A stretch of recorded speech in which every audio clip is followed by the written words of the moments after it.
And now we're here worrying about the housing market and if it's stable in America.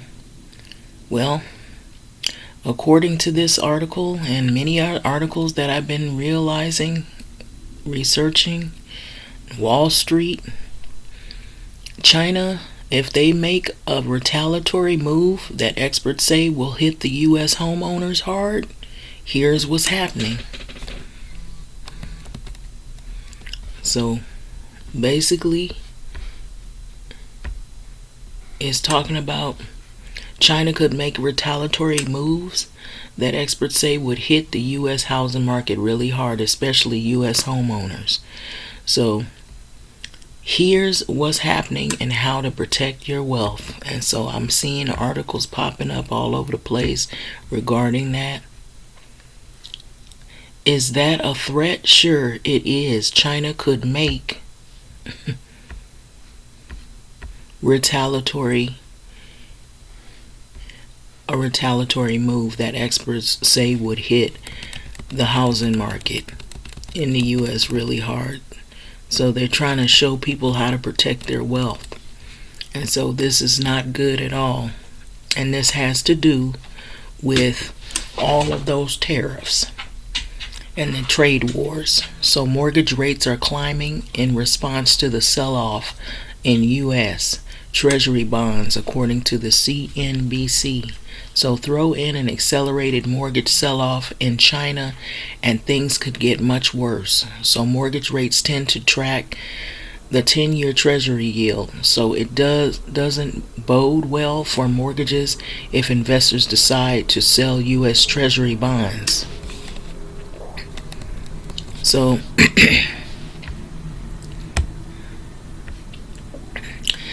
it says this person said that they're 49 years old and they're having nothing saved for retirement. So what should they do?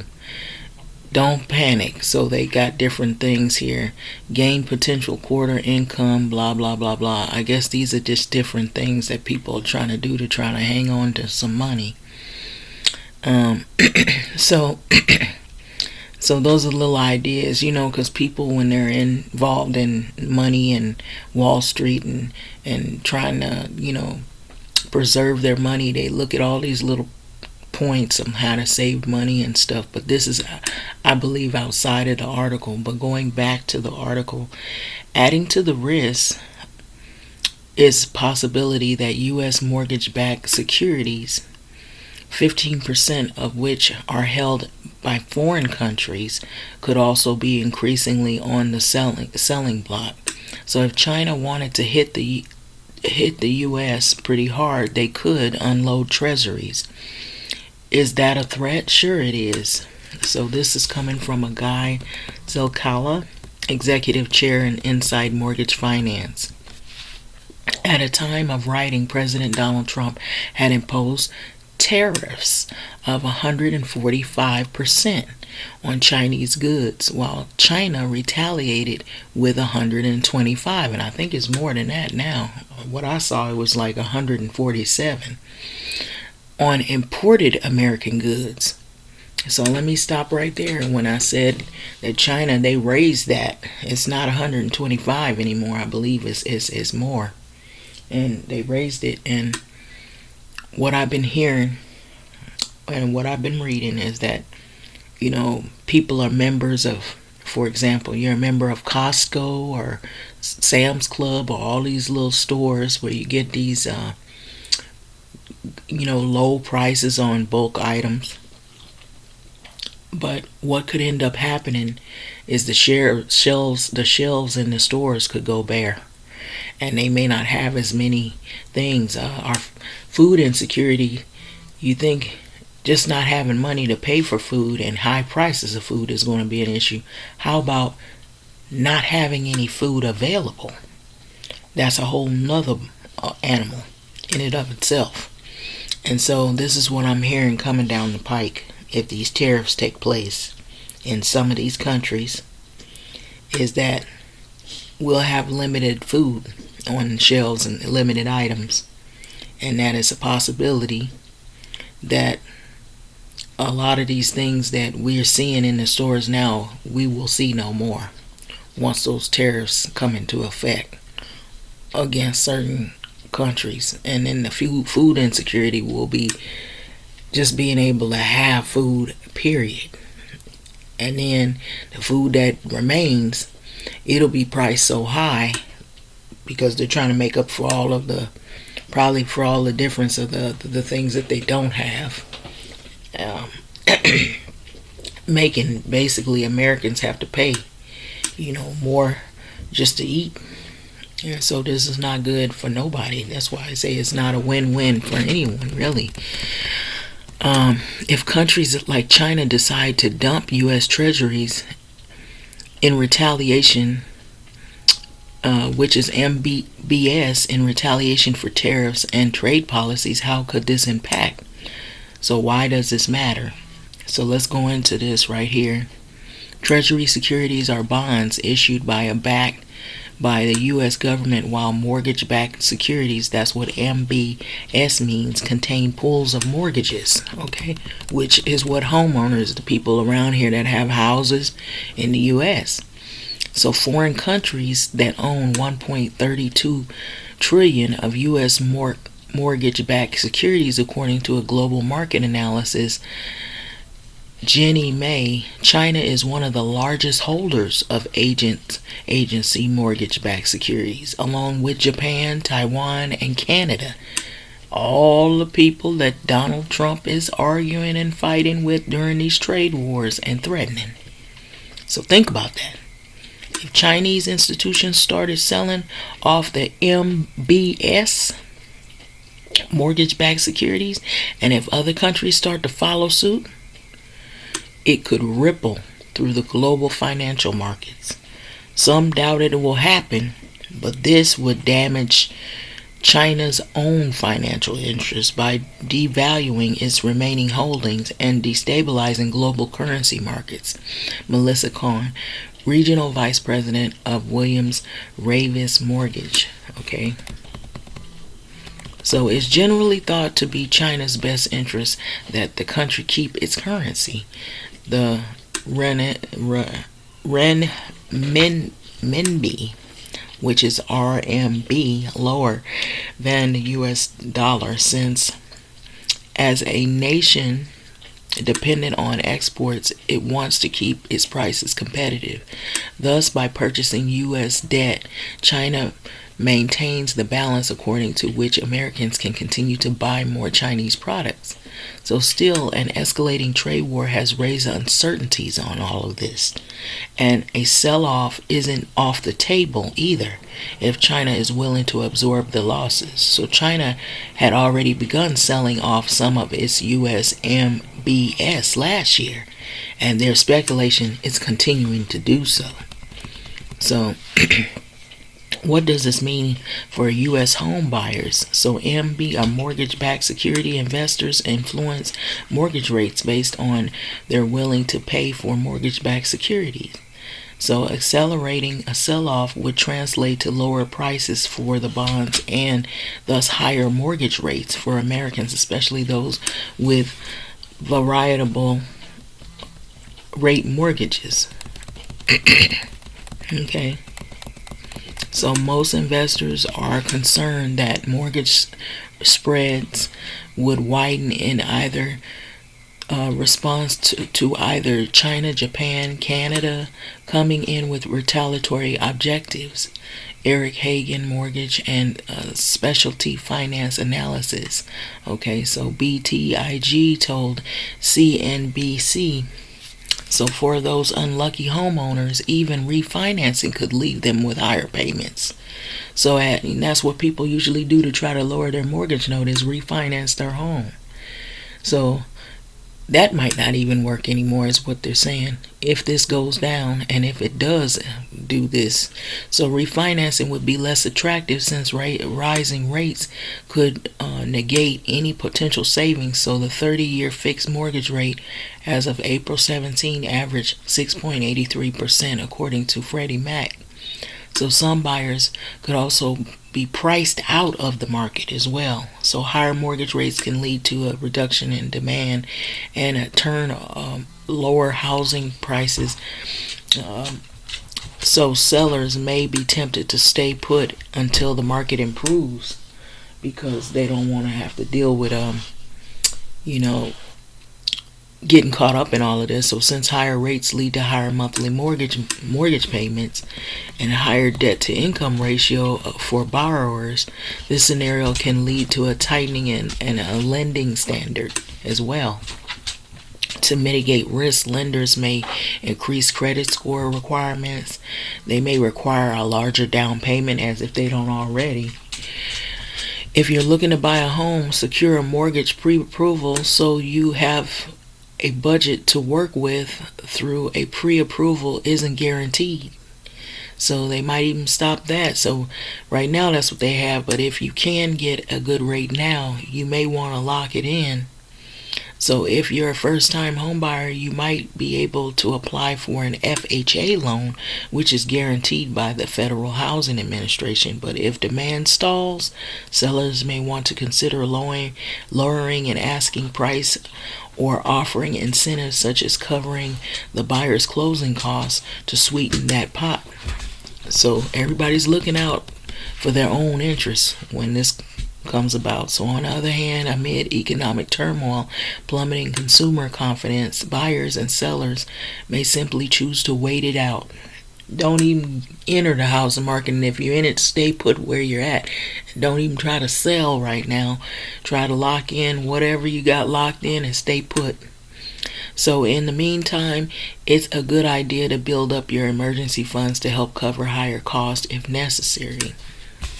So that's basically what they're talking about. And so I've been seeing some things about China retaliating a possible economic recession. As they say here, older Americans can prepare for a potential economic recession, and a lot of things that are going to take place if those tariffs are unleashed. So right now it's on a 90-day pause, but if they are unleashed, other countries might decide to fight back. Now, this is what also I discovered that they were doing. Other countries are doing this thing where they say there's overtourism,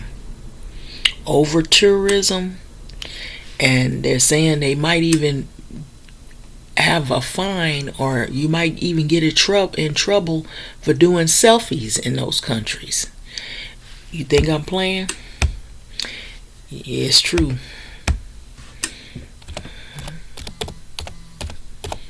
Some people like to do a lot of traveling.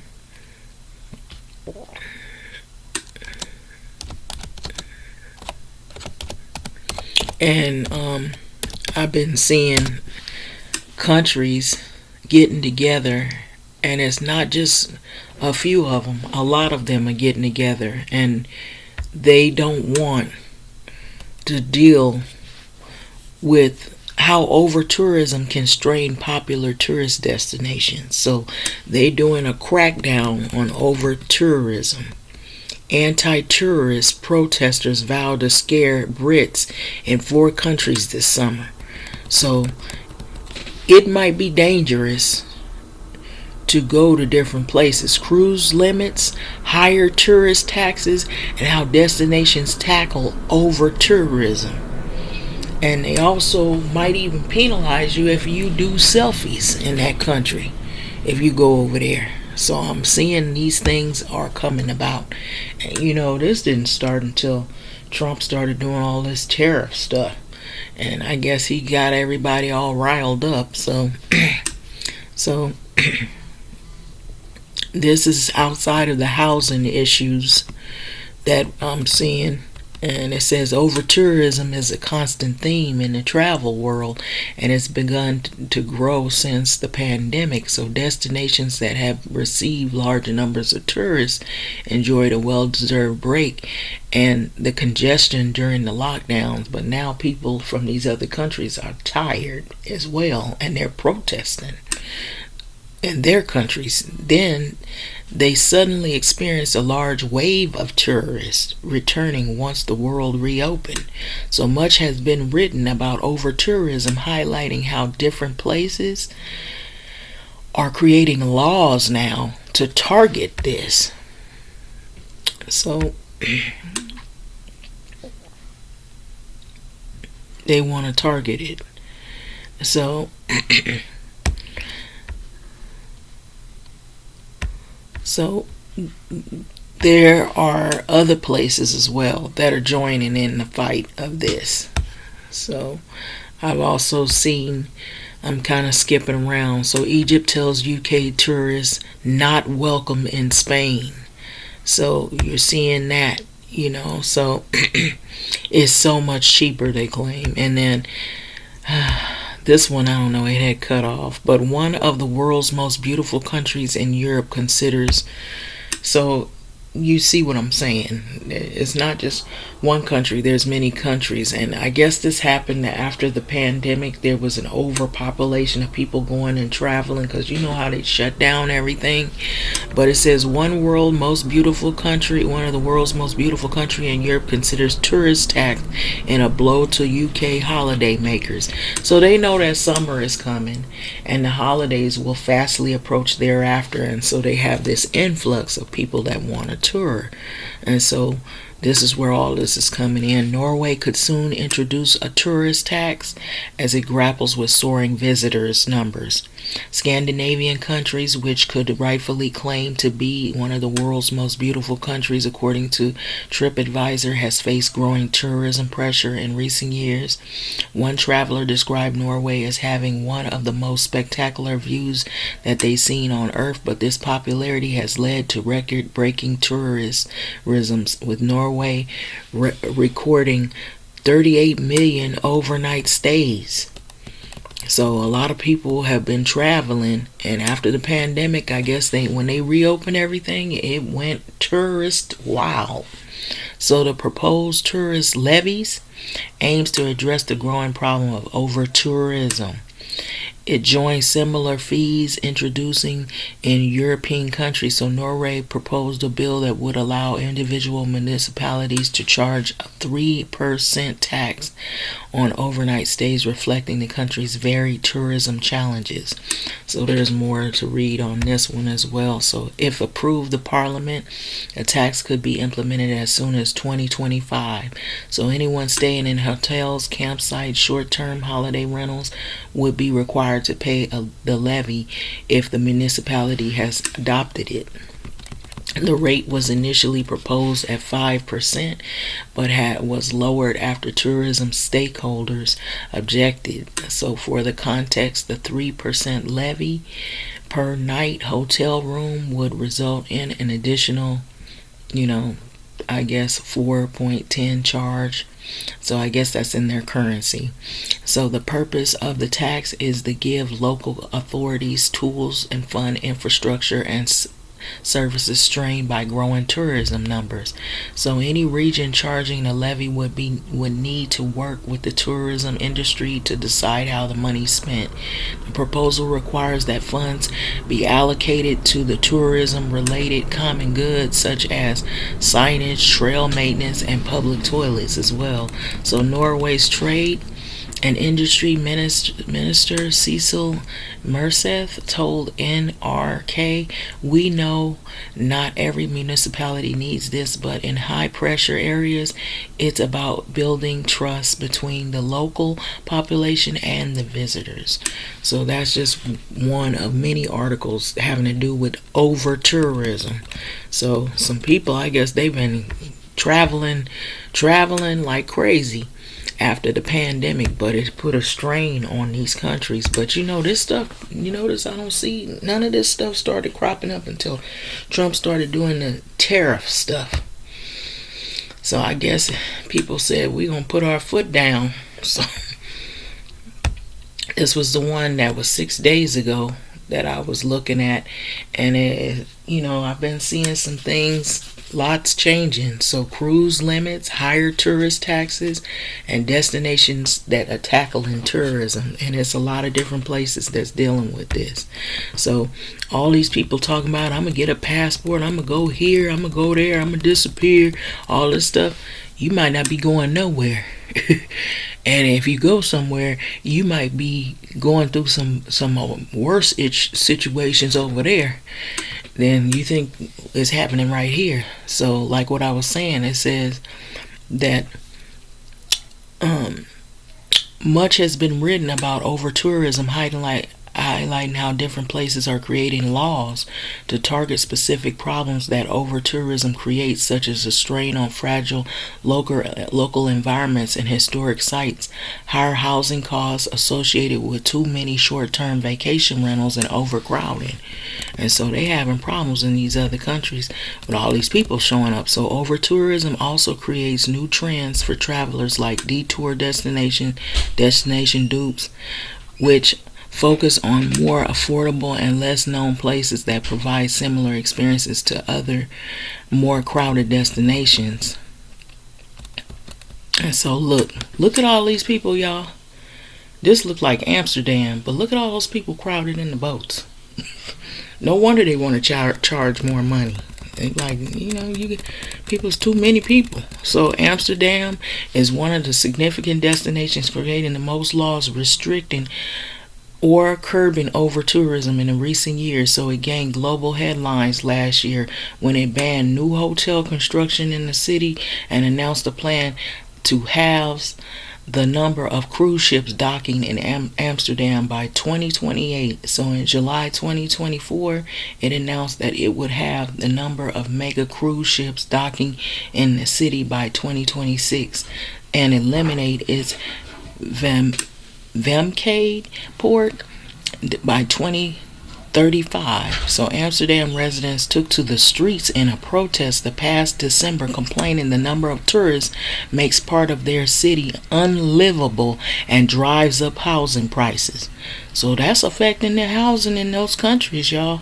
By y'all showing up over there who don't normally, you're not a local and you're not a native or you don't live there, and you making their housing prices strange. So Nice and France, on January 24, 2025, the mayor of French city Nice signed an order banning all cruise ships with over 900 passengers from visiting the city, a move that will likely begin this July. So the mayor wants to convert the city's ports to allow smaller ships to plunge into the shore power when docked. So while no large ships were scheduled to stop in Nice this summer, its schedule will welcome 124 smaller and mid-sized ships that meet the new requirements.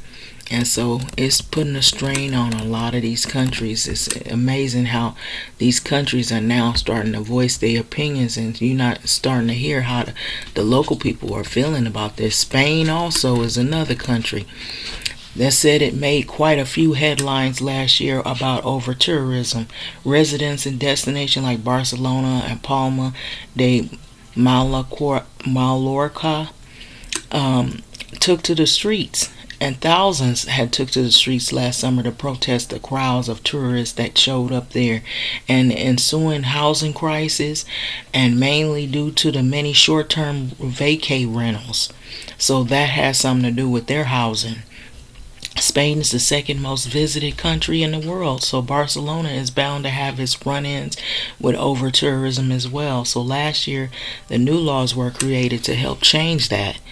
And so it seemed like a big problem everywhere now. Everybody's got something going on. So that's what I'm saying. Pick your poison.